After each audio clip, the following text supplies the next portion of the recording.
Well, hello there. So, I like to read books that have strange and interesting premises that maybe are a little out there. And so, I picked up this book, and it's called A Short Walk Through a Wide World by Douglas Westerbeke. And this follows the character Aubrey, who has a very strange illness. When she was 9, she contracted this illness where that if she doesn't keep moving, she will die. If she stays in one place too long, her mouth starts to fill up with blood, her bones start to twist and crack, and she has intense pain and just starts bleeding out of all of her orifices, and it's really horrible. And this kind of happened one day. There was a few mysterious things that kind of I think brought this into play.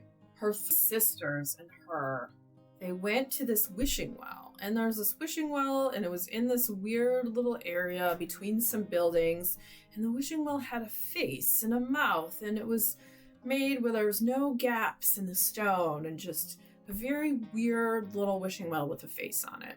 And they decide that they're gonna give away their wishes to do good for the world, right? And so they're gonna give away some of their most prized possessions. And the one sister, she gives away and drops into the well as an offering a golden chain that she loved and had wore and took with her everywhere. And then the other sister has this doll that is her absolute favorite, and then she offers that up to the well. And then Aubrey has this puzzle ball that she had found, and she had found it in this man's yard who had died. They were taking him away when he died, and there was this puzzle ball, and she picked it up and took it with her.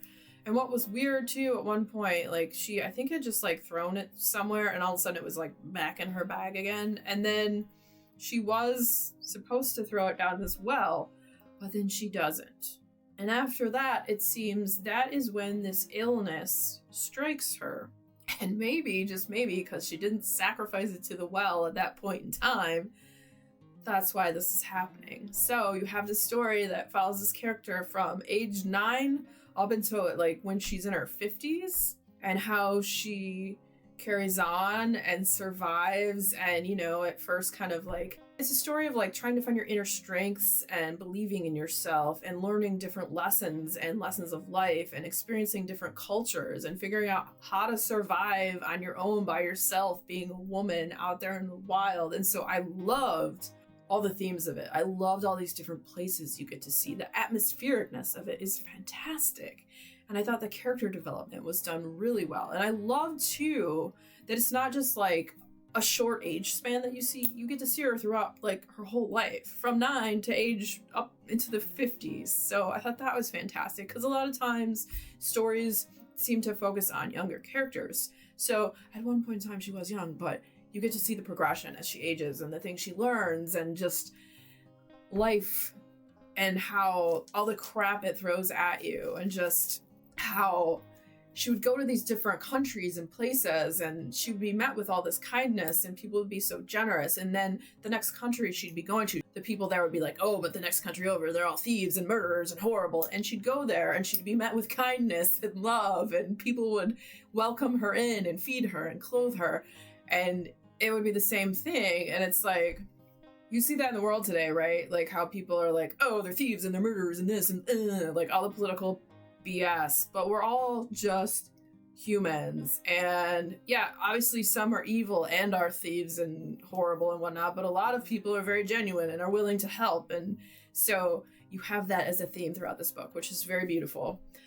I really enjoyed the story. The ending's awesome. I thought it was really fantastic, because you're will she ever be able to stop running? Will this disease ever be cured? Because there are people who try to cure her.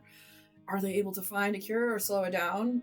You're going to have to read the book to find out. And yeah, like I said, I thought the way it was portrayed, all these different places, atmosphericness of it, the themes, absolutely fantastic. There were some points where I did feel there was a little bit of a lull, but you read through that and then you go up in waves. And it's she walks everywhere, and then she'll take boats, and in between walking through the desert or the mountains, sometimes there are ways betwixt and between where there are strange doorways that appear, and in between these are these liminal libraries. What are these libraries? That's a question of this too.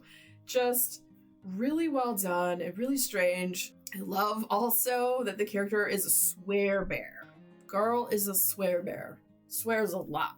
And she is feisty.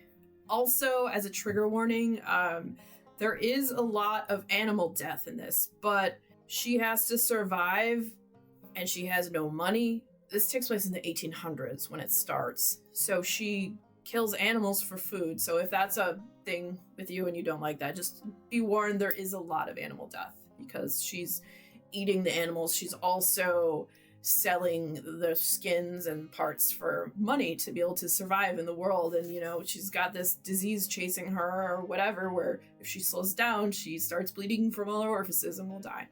So crazy concept, really great character development, just a fantastic book overall. I thought it was a really great fantasy with elements that are horrific and stuff that is fantastic, liminal, and just there's so much cool stuff with this book. I highly recommend it. But like I did say, there are some lulls in it.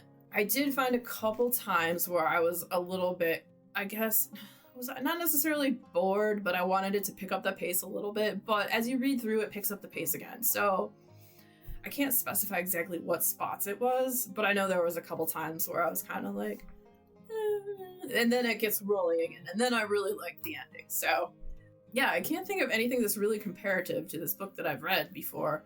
Just a really interesting, weird, strange, and wondrous story. And if you like weird and wondrous fantasy books, the next video coming up will be about that. So stick around, check it out. And if you had fun hanging out today, hit that subscribe button, come back, see me again, and we'll talk about more bookish things and weird stuff.